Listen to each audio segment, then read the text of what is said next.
tous, je suis ravie de vous retrouver aujourd'hui pour une nouvelle vidéo qui sera un book haul. Alors, vous allez voir, j'ai découvert Vinted. Enfin, j'ai découvert, je savais que ça existait, hein, mais je n'avais jamais franchi le pas d'installer Vinted, l'application, sur mon téléphone. C'est chose faite. C'est un massacre. Voilà, j'en dis pas plus, vous jugerez par vous-même. C'est formidable Vinted parce que vous trouvez de tout au niveau des bouquins. Donc pour l'instant je n'ai acheté que des livres pas chers et des choses introuvables. Voilà, donc c'est le mal, nous sommes d'accord. Et il va falloir que je me calme parce que c'est trop là. Alors la bonne nouvelle c'est que je vais commencer par les services presse et vous allez voir, les services presse j'ai totalement réduit ma pile de service presse, j'en ai pas beaucoup. Surtout que je vous présente les romans que j'ai reçus en septembre, et là on est mi-octobre, donc j'ai un mois et demi de livres à vous montrer. Et les services presse, sincèrement j'en ai reçu 1, 2, 3, j'en ai reçu 5. Voilà, et ils sont presque tous lus. Voilà, je termine toute ma pile de service presse, et le but c'est je ne demande plus en fait de service presse. Et puis j'ai arrêté les partenariats, j'étais en partenariat avec des maisons d'édition, j'ai pas renouvelé parce que je me dis qu'en fait j'ai énormément de livres à lire dans ma pile à lire personnelle et que ces livres me font terriblement envie et je n'ai pas le temps de les lire. Donc je me dis à un moment donné il faut arrêter les services presse parce que forcément je les fais passer en priorité et je me concentre sur ma pile à lire. Je garderai un ou deux partenariats parce que ça me tient à cœur et que j'aime beaucoup ces éditions, mais sinon j'arrête tout. Et puis voilà, et je m'en porte pas plus mal. Et s'il y a un livre qui me fait vraiment plaisir, et ben je me l'achète avec mes sous-sous. Voilà, bref, je ferme cette parenthèse et je vous présente déjà les services presse que j'ai reçus. Donc j'ai reçu j'avais demandé donc le nouveau Donato Carisi, La Maison aux Lumières, c'est chez Calman Lévy Noir. Je suis en train de le lire, quand vous verrez cette vidéo, il sera terminé et donc il fera l'objet d'une chronique dans une vidéo. Il me reste, là il me reste même pas 200 pages à lire, ça se lit super bien, il y a des choses qui me font tiquer, donc je me dis que je vais être un peu déçue, je sais pas pourquoi je le sens pas super bien. Ouais, on verra, il y aura peut-être une surprise. Côté service presse, j'ai reçu aussi, il fera partie de ma pile à lire du mois de novembre, Une jeune fille en feu, c'est de Gérard de Cortance, c'est chez Albin Michel. Donc là on est sur la vie de la sainte, la sainte Christina qui au XIIe siècle, donc c'est un roman historique, elle refuse le silence et la soumission à l'église. Et donc en fait c'est celle qui va être un petit peu à l'origine du mouvement des béguines qui s'est surtout développé dans le nord de l'Europe, puisqu'en fait elle va exhorter les épouses à se révolter contre leurs maris, les nonnes à fuir les couvents. Elle va entraîner dans son sillage des centaines d'errantes. Ça a l'air hyper intéressant. Je ne l'ai pas encore vu passer, donc j'ai hâte de le lire. Ensuite, j'ai reçu service presse déjà lu, Jour 0 de C. Robert Cargill, c'est aux éditions Albin Michel Imaginaire, c'est de la science-fiction. Je l'ai chroniqué dans ma dernière vidéo, point lecture, vous pouvez aller voir si ça vous intéresse. Préquel d'un océan de rouille que j'ai beaucoup aimé. Et ensuite, c'est des services... Alors, il y en a un, c'est pas un service presse, vous allez comprendre. Celui-ci, je le considère comme un service presse. C'est le dernier tome des romans secrets de Brandon Sanderson, donc c'est L'Ensoleillé, aux éditions Le Livre de Poche Imaginaire. Voilà. Ils me les ont tous envoyés, donc c'est le dernier, c'est le 4e tome, que je lirai donc du coup je pense au mois de décembre, parce qu'il me reste le 3e tome à lire, que je vais lire au mois de novembre, donc celui-ci ce sera décembre. On est dans de la science-fiction cette fois-ci, avec un personnage qui veut échapper à la brigade nocturne, il s'appelle Nomade, donc il va de planète en planète, et un jour il va être confronté à un piège, et pour échapper à ce piège, il va faire un choix, soit libérer le peuple du joug du tyran, ou continuer de fuir. Et le dernier, c'est pas... Alors je l'ai mis dans les services presse, mais c'en est pas un, c'est que je l'ai gagné en fait en concours. C'est La Forgeuse d'os de Niki Preto, et c'est aux éditions Lumen, c'est un premier tome. La Maison des Morts, tome 1, voilà. J'avais joué sur Instagram, et puis j'ai eu la chance de... Excusez-moi. J'ai eu la chance de gagner ce premier tome de fantasy, j'imagine. On est avec Vren qui descend d'une longue et noble lignée de Valkyr. Pouvoir magique occulte, gna gna gna. Je sais même pas de quoi ça parle. Je sais plus en fait. Quand vient l'heure de son épreuve d'initiation, rien ne se passe, donc elle est humiliée complètement, elle échoue, et donc elle est bannie et envoyée dans un no man's land qui grouille de revenants plus vicieux et imprévisibles les uns que les autres. J'essaierai de le lire assez rapidement parce que ça m'intéresse, c'est écrit super gros en plus, donc on verra bien. Donc vous voyez, ça j'en ai reçu, on va dire 5 services presse en un mois et demi, donc c'est parfait. Et sur les 5, il y en a déjà 2 qui ont été lus. Je continue donc cette fois-ci avec les achats. Je commence avec les achats en poche. Suite à la chronique de Séverine, je me suis acheté Nuit Appalache de Chris Offutt, c'est aux éditions Gallmeister. Séverine, je vous incite à aller voir, donc c'est Il est bien ce livre, je vous incite à aller voir une de ses dernières vidéos, je ne sais plus exactement laquelle, dans un de ses derniers bilans, elle en parle hyper bien et ça a été un coup de cœur pour elle.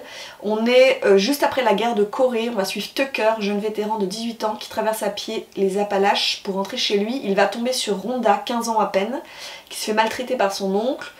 Il va la sauver, ils vont se marier et après il va se passer des choses, je ne veux pas savoir quoi. Il paraît que c'est incroyable.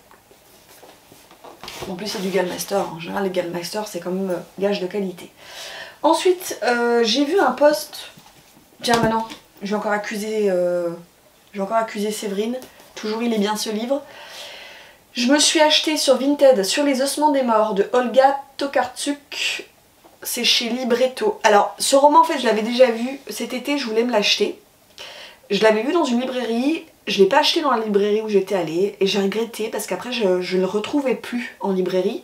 Et Séverine en a reparlé début septembre me semble-t-il, elle a beaucoup aimé. Donc du coup je me le suis procuré sur Vinted. On est dans un petit hameau au cœur des Sudètes, on suit Janina qui est ingénieure à la retraite, qui se passionne pour la nature, l'astrologie, et un jour elle va retrouver son voisin mort dans sa cuisine étouffé par un petit os. Voilà, on est entre le roman contemporain et le thriller. Je ne sais pas quand est-ce que je le lirai, mais regardez, j'adore cette couverture, magnifique. On est sur la revanche de la nature sur les victimes, donc sur les victimes qui avaient toutes pour point commun une passion dévorante pour la chasse.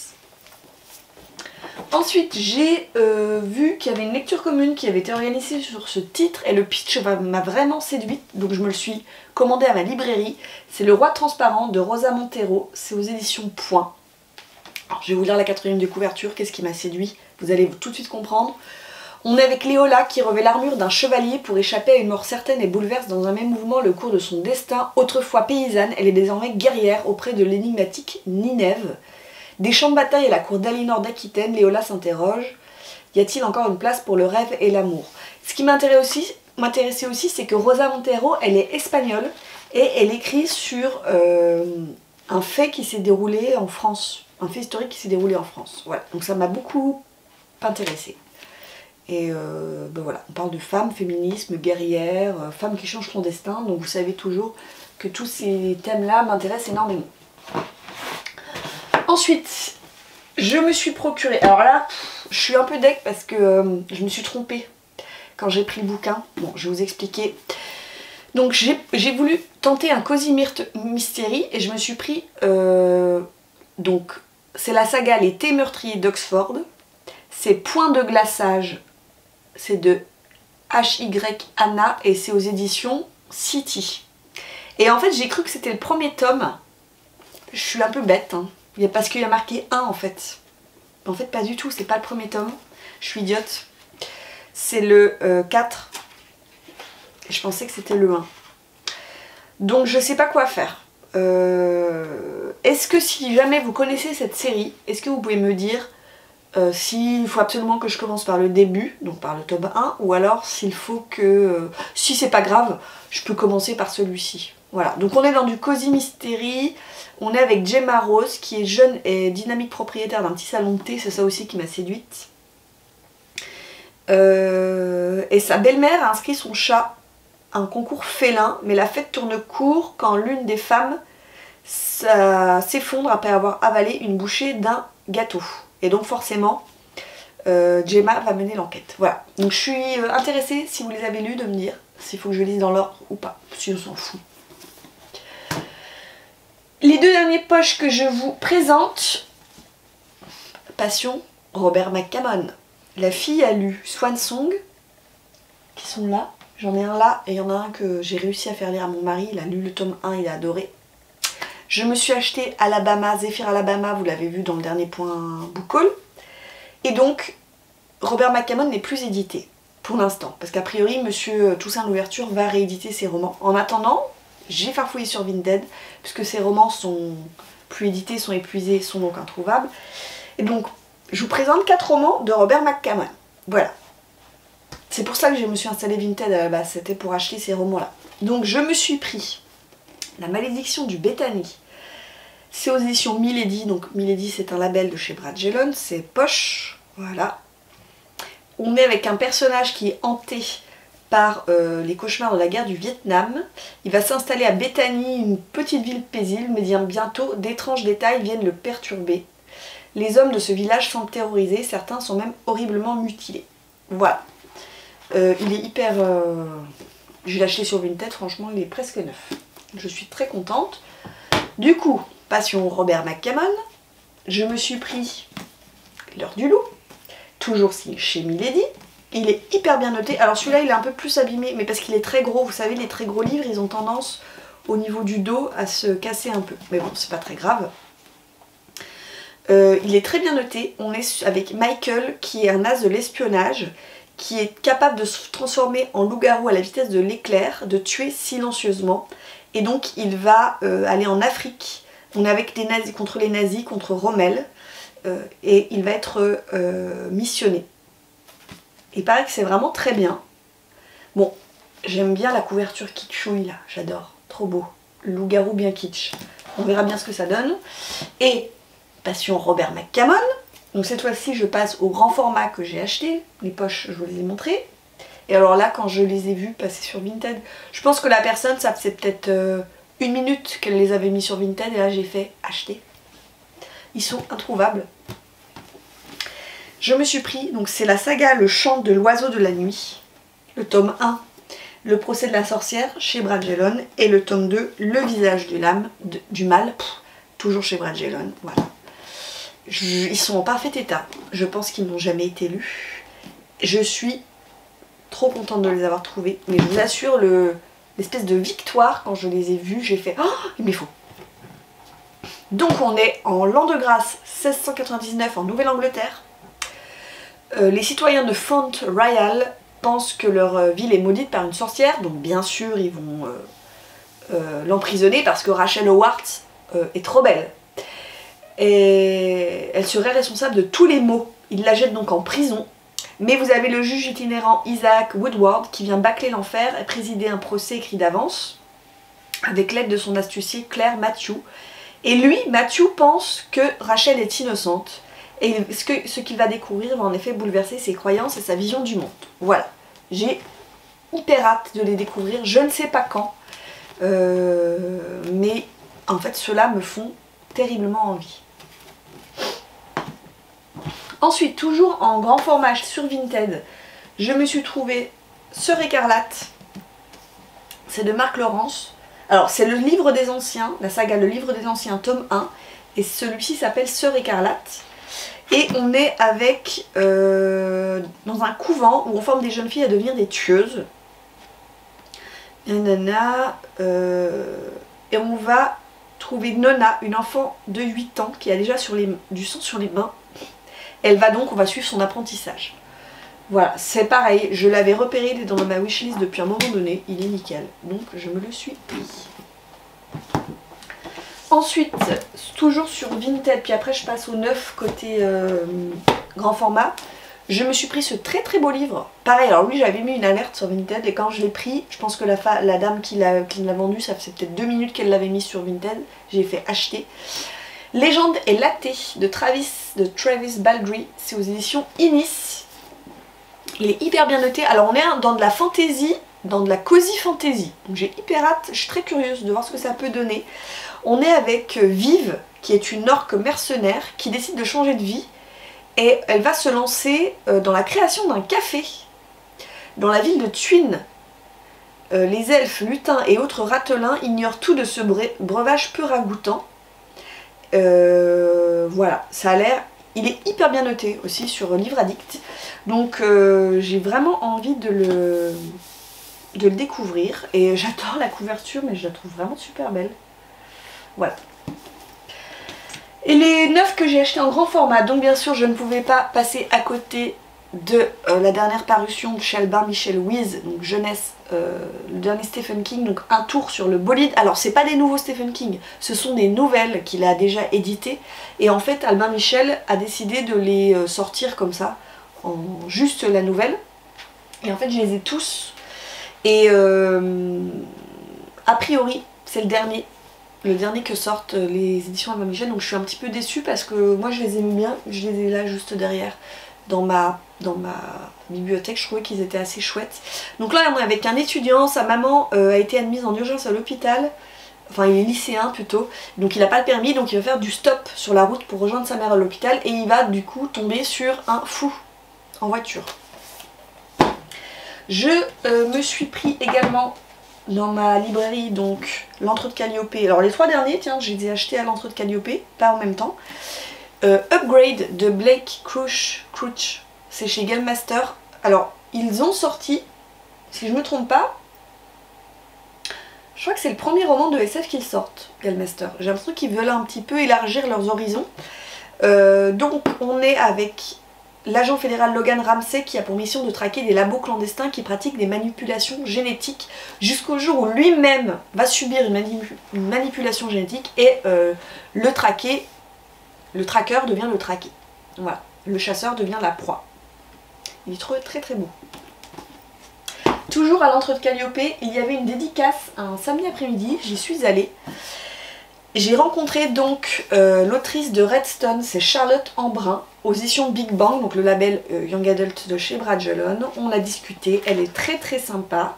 Elle m'a fait une petite dédicace, voilà. Alors je crois que c'est un premier tome, et le deuxième tome, dans mes souvenirs, il me semble qu'il sort au printemps. Et on est dans de la fantasy avec des pirates, donc ça me plaît beaucoup. On est avec Evie, qui va avoir l'occasion d'embarquer sur le Redstone, le bateau d'un redoutable pirate connu pour sa dent de pierre rouge qui le rend invincible. Je ne veux pas en savoir plus, donc je n'en lirai pas plus. Et le dernier roman que je vous présente, et non des moindres, toujours à l'Entre de Calliope, je l'avais fait mettre de côté. Bien sûr, je l'avais précommandé. Il pèse une tonne. C'est bien sûr le Minalima, donc J.K. Rowling, Harry Potter et le prisonnier d'Azkaban. Donc c'est chez Gallimard et c'est illustré par Minalima. Donc j'ai vous les voyez, toi qui sont juste là, le tome 2 et le tome 1. Et donc on en est au tome 3. Donc pour ceux qui sont passés à côté des Minalima, c'est une illustratrice.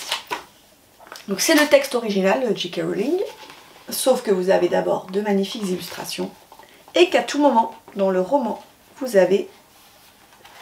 J'essaie de pas trop vous spoiler quand même. Qu'est-ce que je peux vous montrer ça. Hop. Alors il y a du petit papier de soie pour protéger. Voilà. Hop. Et vous avez à tout moment des petits... donc là ça s'ouvre par exemple. Des flaps qui permettent d'ouvrir. Des choses à tourner. Voilà. Je l'ai feuilleté avec mon fils. Dès que je l'ai acheté, on est revenu, on s'est mis dans mon fauteuil tous les deux. On a regardé attentivement toutes les pages. Il est incroyable, il est magnifique, il y a des choses sublimes, c'est un travail d'orfèvre. Vraiment, je vous invite à le feuilleter en librairie. Alors, 40 €, voilà. Mais je pense qu'ils les valent largement, les 40 €. Demandez-le à votre anniversaire, faites-le vous offrir à Noël, ça vaut vraiment le coup, je pense, parce que c'est un travail de dingue. Moi j'imagine des petites mains qui ont plié, parce qu'il y a du pliage dedans, il y a de l'assemblage, qui ont mis les petites feuilles de papier de soie, les petites feuilles cartonnées pour protéger tout ça. Je pense à tous ces gens-là. Ça, je pense franchement, il vaut ses 40 €. C'est un investissement, mais il vaut ses 40 €. Voilà, et il y en a un par an, donc je me dis 40 € par an dans un Minalima. Voilà, ça reste raisonnable. En tout cas pour moi ça reste raisonnable. Voilà, donc je suis ravie de l'avoir acheté. C'est tout pour mes achats. Donc vous voyez, je vous ai quand même montré pas mal de choses. Avec une palle qui ne descend pas, mais bon, c'est pas grave, on s'en fout. Moi, c'est vraiment mon plaisir. Je n'achète... je vais pas acheter de sac à main, je vais pas acheter de maquillage, j'en achète quand j'ai besoin ou quand vraiment je craque sur une paire de chaussures. Mais je suis pas une consommatrice de fringues, de chaussures, pas du tout. Donc du coup vraiment moi mon plaisir c'est les livres et je les lis. Je sais que il y en a certains, ça fait longtemps que je les ai dans ma palle, mais si je les garde c'est que j'ai envie de les lire et tôt ou tard je vais les lire. Voilà, donc c'est vraiment mon plaisir et je ne boude pas mon plaisir. Bref, n'hésitez pas à me dire en commentaire s'il y a des livres que vous avez lus, que vous avez aimés ou pas. S'il y a des livres que je vous ai donné envie d'acheter, dites-moi tout ça. Et je vous dis à très très vite pour une prochaine vidéo. Ciao!